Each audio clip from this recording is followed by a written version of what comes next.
Welcome back to my channel. Stay tuned to our channel for sports and entertainment news all the time.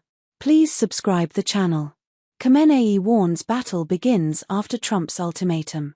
June 18, 2025 Tehran, Washington, Tel Aviv.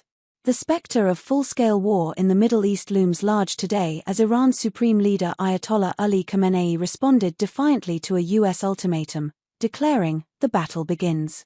The stark warning followed President Donald Trump's televised address late last night, in which he demanded Iran's immediate and unconditional surrender of its nuclear ambitions and warned of severe consequences if Tehran failed to comply.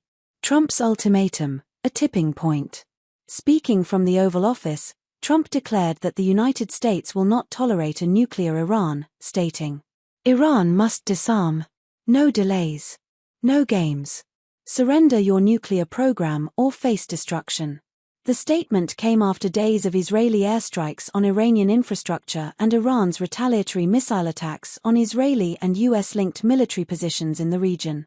Trump emphasized that no decision had yet been made about direct US military action, but added, "The time for patience is over." Khamenei, "We will burn the hands that threaten us." Within hours, Khamenei addressed the Iranian nation from Tehran's Grand Mosque, surrounded by top generals and Revolutionary Guard leaders.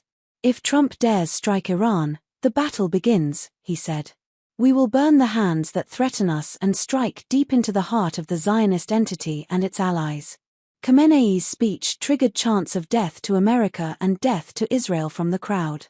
Iran's military has been placed on full alert, and reports suggest missile units are now positioned along the Persian Gulf coast and near Iraq. U.S. allies urge caution.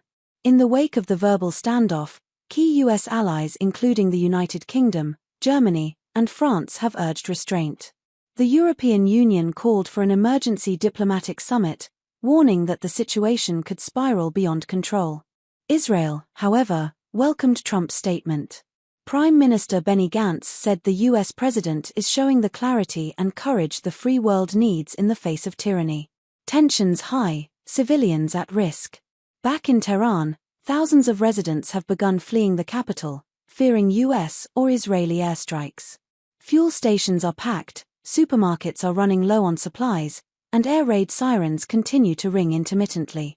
In Israel, schools remain closed and the Iron Dome defense system remains on high alert after intercepting over 150 incoming rockets in the last 48 hours. A world holding its breath. With both nations' leaders digging into hardened positions, the world watches nervously.